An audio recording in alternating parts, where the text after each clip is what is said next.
Hey, ladies and gentlemen, thanks for joining us here today. I was sitting before we started and I noticed all of these Warriors Corner comments. General Thompson, it's great to see you, sir. It's wonderful to see you. So I was sitting thinking, okay, the topic is business process reengineering. For those of you that were listening to the Chief of Staff talk at the Eisenhower luncheon, what the heck does business process reengineering have to do with Warriors Corner? And the bottom line is, as Jen Zabosny knows, it has everything to do with it. And the reason why it has everything to do with it is because nothing happens until something moves. A soldier does not get resupplied unless there is a supply requisition that gets back into the national supply system. Soldiers do not get paid. All of the functionality associated with personnel and human capital management does not happen. We do not generate readiness without business processes in the United States Army. That is not to say that the United States Army is a business, but I think that we can all agree that the United States Army has business-like qualities, and first and foremost of those business-like qualities, of course, are the series of processes that it uses to generate readiness and fulfill a request for forces anywhere in the world at any time. So that's why we're aligned with the Warriors Corner today. All right, now, we have some government, we have a lot of private sector, and so I'm going to start off with a question. The question is, how do you make a lead system integrator for software really happy? Anybody have an answer to that question? Anybody? Throw it right out there. No? COT solution, but customize the COT solution. You want to make them happy, customize the COT solution, right? And guess who is guilty of that? The United States Army, a lot, all right? Particularly with our early on ERPs. Enterprise Resource Planning Systems, you're all familiar with those. But in the past, we never met a RICE FW object, for example, right, Arun? It's great to see you too, buddy. We never met a RICE FW object, like a report or an interface, that we wouldn't sort of kind of embrace. And as soon as you embrace those kinds of things, then you start having the gift that keeps on giving. Not only do you have to customize the software to be able to meet a legacy process, but then you have to continuously sustain that software as time goes on. So it is the gift that keeps on giving. We have learned a lot of lessons along that way whenever we fielded our first ERP, and I want to make no mistake, the United States Army, across not only the Department of Defense, but across, quite frankly, the whole of government, has more experience in fielding ERPs than anyone else.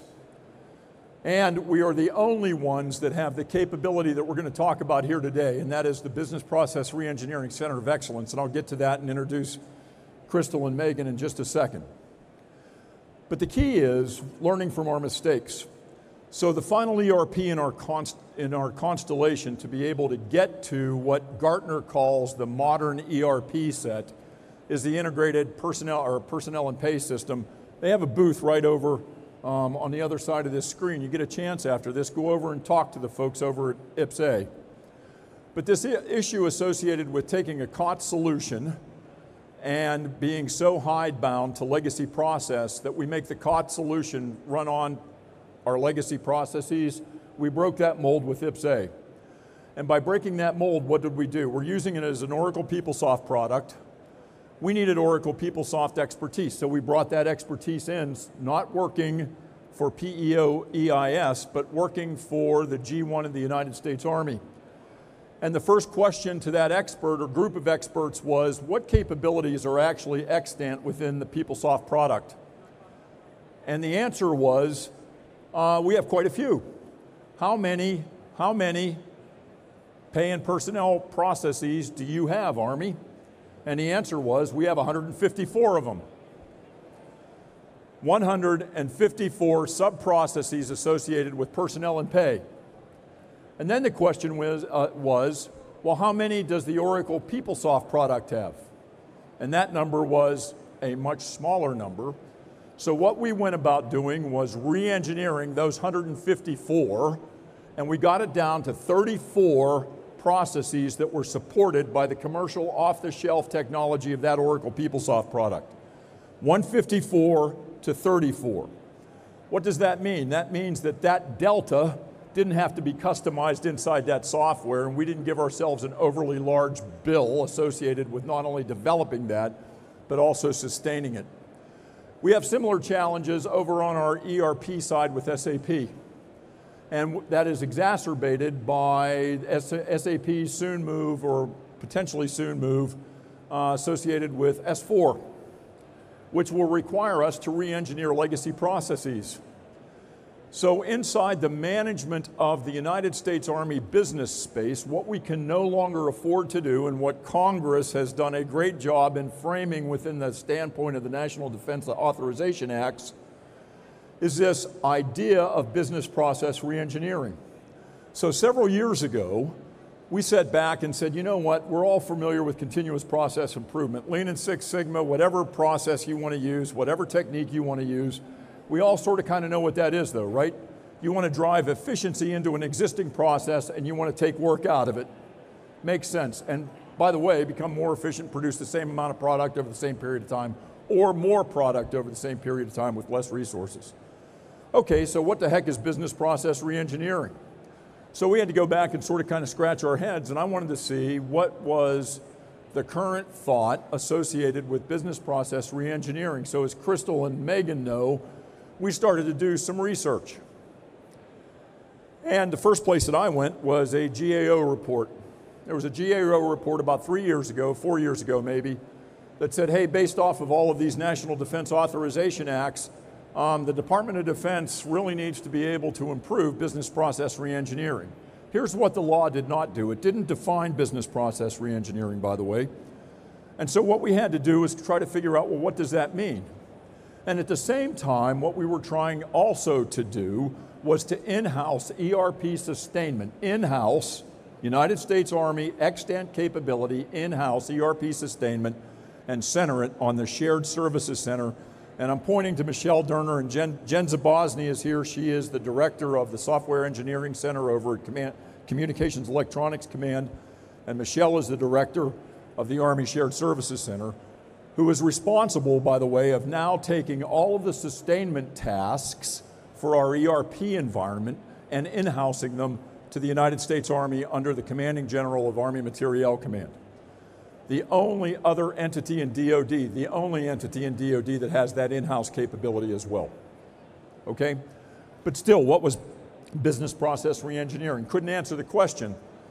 So we knew that we had this extant capability over in the Software Engineering Center at Aberdeen Proving Ground, and so we got in the car, we went over and talked to the leadership at CECOM, we came to an agreement, and we said, why don't we just try an experiment? The experiment is, let's figure out business process reengineering.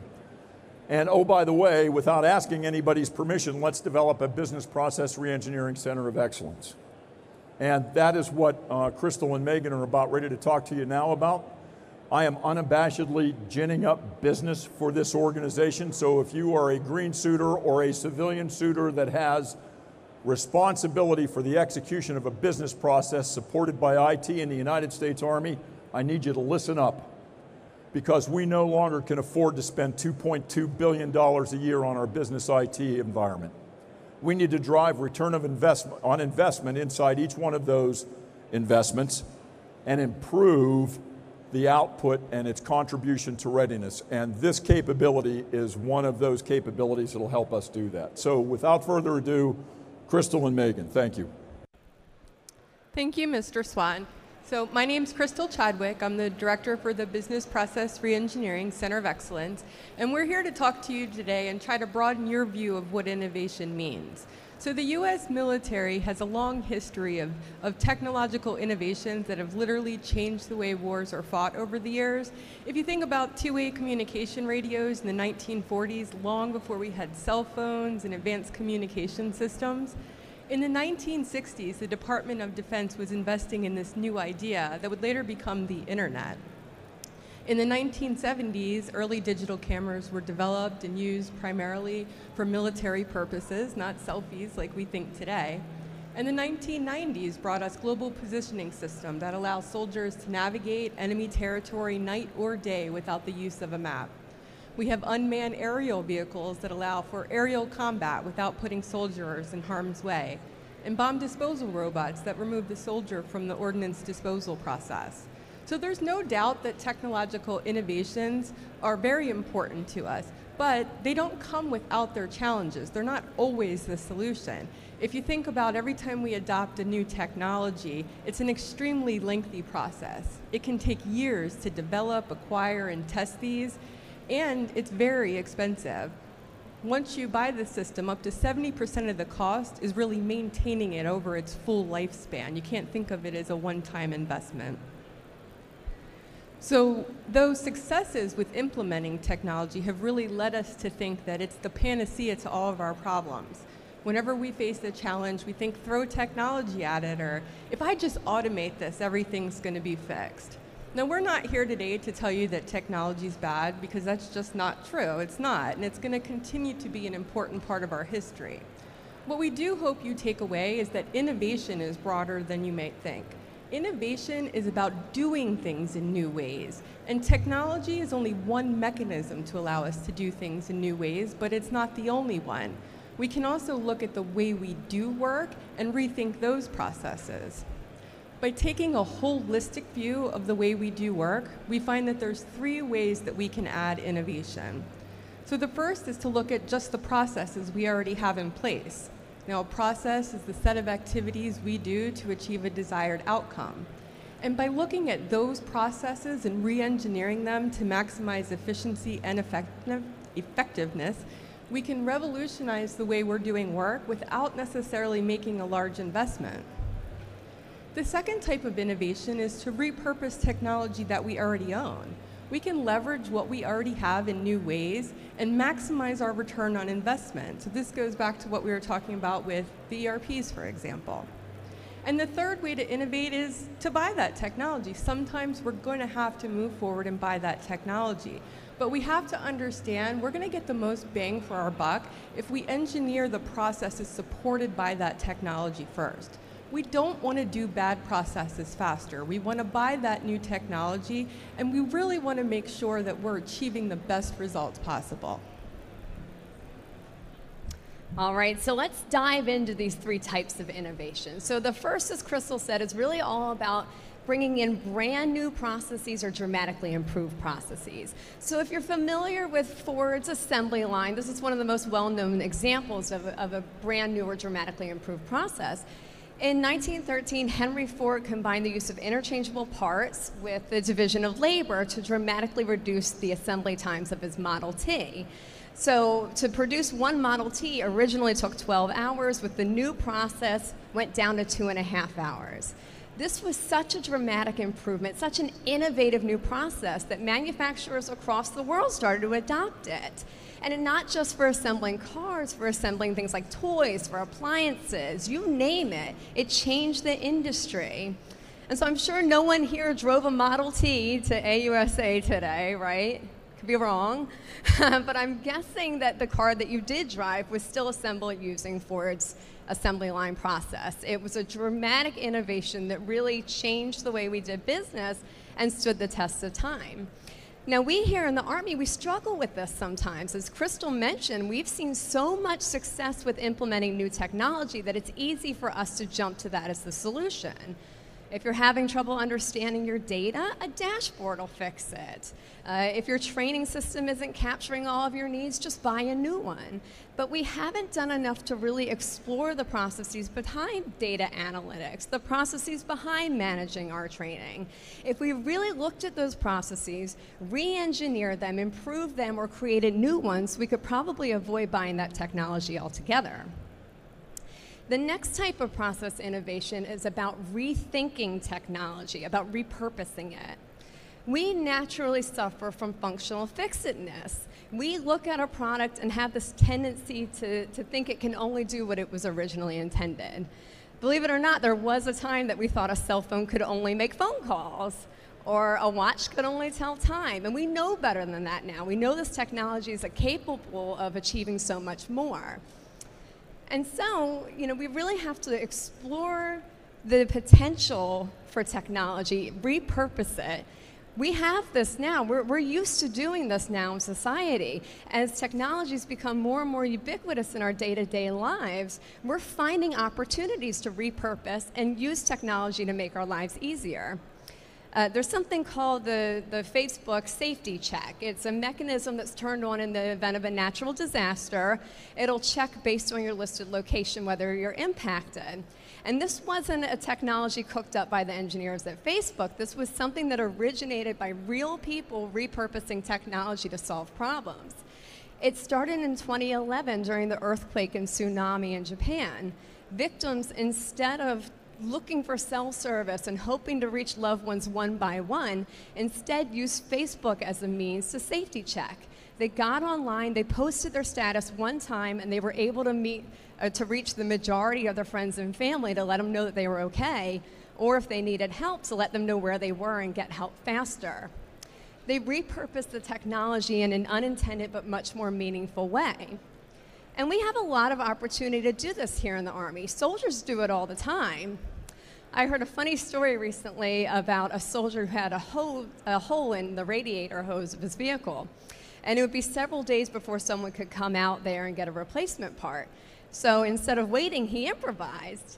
He used the oatmeal cookie bar from his MRE to somehow plug the hole in the radiator hose and get the vehicle moving again. Now, I'm not recommending it. I have no idea how that actually worked, but I like the way he was thinking. He looked at the materials that he had on hand and said, how can I use what I already have to solve my problem? That's what we need to do here in the Army. That's how we need to innovate. We need to start rethinking what technology we've already made investments in, rethinking how we can use that technology to solve problems, to meet new requirements. Think of things that we already have in the enterprise. Think of something like an accountability system. It has the capability built in that you can check in using your cell phone in case of an emergency. They make it really easy because in cases of emergency, you need things to be easy. Why can't they be easy every day? Why can't we use this type of capability to fix everyday problems? What if we are able to use the capability in the accountability system to track our time and attendance?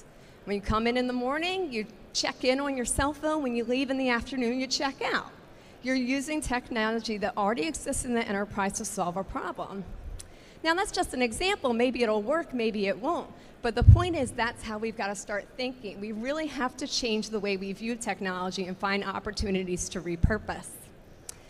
And then the third type of innovation is using technology exactly as it was intended to be used, but transforming your processes in order to better leverage it. A really good example of this is mobile banking. I can't tell you the last time I physically stepped foot inside of a bank. We do it all online now. So the banking industry saw the technology out there. They saw the cell phones, the cameras on your cell phone, SSL, transactional databases. All of this existed out in the world, and the banking system saw opportunity and decided to leverage it. I'll never forget the first time I saw someone mobile upload a check. I said, there's no way the bank is going to cash a picture of a check. Don't they need to see it? Don't they need to physically hold the check in their hand? Don't they need to see the signature? No, they don't. I was just stuck in this traditional mindset of what a banking process ought to be. But the banking industry saw past that. They saw the opportunity to leverage technology, and they changed their business processes in order to do it. They were really thinking out of the box there. We've got to take ourselves out of that traditional mindset and see how we can potentially transform technology to meet our business needs. Thanks, Meghann. Those were some great private industry examples. And we actually find that we have been doing process innovation here in the Department of Defense as well. Think about the Army Futures Command, for example. A significant part of why this new command is being stood up is to really rethink the way we acquire and build new systems. Recent testimony to the House Armed Services Committee showcased how requirements development for a long-range cannon capability has been cut down from upwards of about 5 years to just 90 days. And by using a more streamlined acquisition process, they've been able to shave 5 years off the estimated delivery of that cannon. Now that's innovation. we've been able to change a process so significantly that we can get needed capability into the hands of our warfighter years faster. The U.S. military has also been fighting functional fixedness by repurposing technology for decades. Think of the Predator, the unmanned aerial vehicle. That was originally developed to carry cameras and sensors for aerial reconnaissance mission. Later, the idea struck this could be used in other ways, like delivering missiles, without putting a soldier in harm's way. As the Air Force sought to weaponize the Predator, it found it didn't have any explosives that were lightweight enough to work. But the Army did. We had the lightweight Hellfire missile and plenty in stock. Now, the Predator was retired this year, but it's still a great example of how we were able to innovate with existing, or in this case, two existing technologies and do things in a completely new way. Now, when the department does need to move forward and buy new technology, we really want to make sure we're making incredible strides to engineer the business processes that are supported by that technology. Whenever we acquire a new business system, that's now part of the process. So think back to that training system or that dashboard that Meghann mentioned earlier. Before you invest millions of dollars into these systems, you have to take the time to truly examine the underlying business processes and make sure there wasn't a cheaper, better, faster way you could do this before moving forward. We also know that new technology and re-engineering make sure that we're squeezing the maximum value out of our investment and we're accomplishing our mission in the most effective and efficient way possible. All right, so the question now is, since we know that we've been using process innovation in the Army, how do we institutionalize it? How do we take it from just a novel concept to something that's part of our day-to-day way of doing business?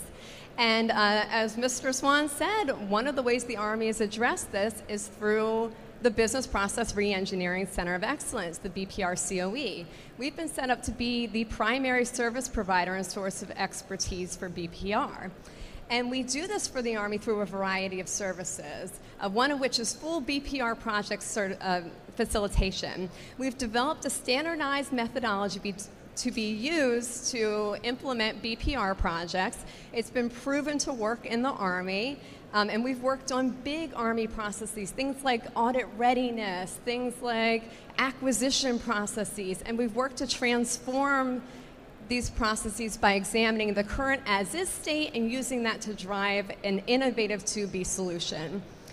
We also do Bpr reviews. So since Bpr is a requirement of business system acquisition and folks have to do it before they acquire that system, we review those efforts to ensure that every effort was made to transform processes whenever possible, that we're not just coming in customizing COT solutions to meet our needs, that we're actually thinking about process re-engineering before making those big investments. We also do this through mentorship and coaching. So if organizations are engaged in Bpr efforts but need a little technical assistance, we can walk them through the methodology, help them with things like root cause analysis or developing implementation plans to move forward with the new process. And then, of course, we also offer training and education. We have a 3-tier training certification program that prepares folks in becoming skilled Bpr professionals and ultimately culminates in receiving your certification as an Army Bpr professional. And then soon we'll be rolling out standalone courses to help refine your skills as a Bpr professional. Things like facilitation skills, organizational change management, and how to innovate in the Army. So we've seen a lot of really great success since we've been stood up. We've been working very closely with organizations across the enterprise, and we've been working to make sure that processes are always considered and re-engineered when possible before making those big technology investments. So if you want to learn more about the Bpr COE, more about process innovations and how we can help your organization transform, we've got brochures over there on that gray speaker. We also have business cards there. Feel free to give us a call. We love talking about process innovation. We love to talk to you to see how we can help solve your Army challenges. So I hope we are leaving you here today with a much broader perspective of what innovation really is and get you thinking that it really is more than technology. There are other possible solutions out there to innovate. So is that it? Yep. Okay, great. So this capability is a one of a kind that I know of inside the Department of Defense. The good news is the capability exists and it's increasing its capabilities every day. The bad news is that if you want it, well, the good news for Jen and Michelle, the bad news maybe if you're a user, but it's a pay-as-you-go system. So if you want to be able to utilize the expertise associated with the Business Process Reengineering Center of Excellence, you know that CECOM runs on a reimbursable model. And so like with anything working in the working capital fund and elsewhere, you pay for what you use. Sound familiar? Just to highlight one last point of what Meghann said. You know, I said and I run the governance structure for the Army's business mission area. And as we take a look, we recently just gave the Secretary $500 million out of our portfolio to be able to gain an efficiency associated with continued development moving forward. And that decrement can be made up in part by a return on investment by the ERPs, which is associated with getting rid of our legacy stuff, right? And we have a lot of legacy, old stuff. We have a system today that is over 40 years old. Interestingly, it helps write weapon system contracts, and it was programmed in COBOL. Used today.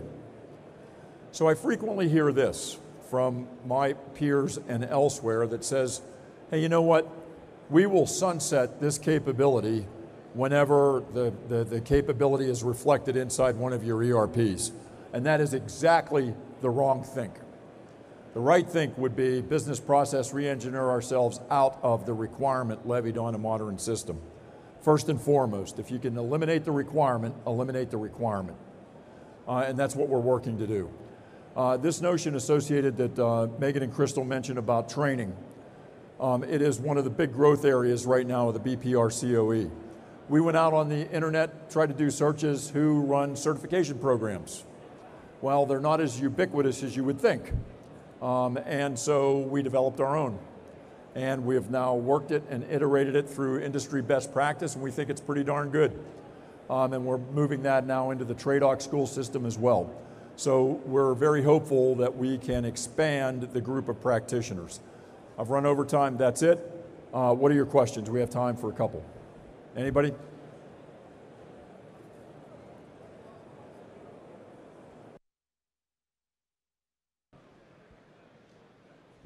Are you introducing it into DAU?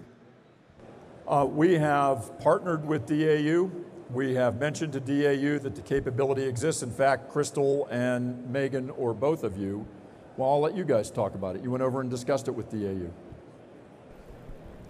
So they've been meeting with us as they've been putting together the curriculum for the 5075 or the business capability acquisition cycle, where BPR is actually a requirement in the acquisition process. They've been partnering with us to do the BPR portion of that class, to develop the material and potentially to guest teach it, at least initially. Anyone else? Okay, ladies and gentlemen, anybody? I'm sorry, go ahead.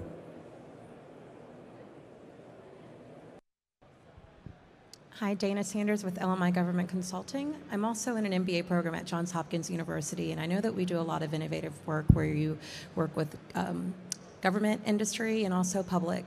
And have you guys explored opportunities for that? No, but I'd be interested in learning about more. You can definitely come up and chat with us at the end.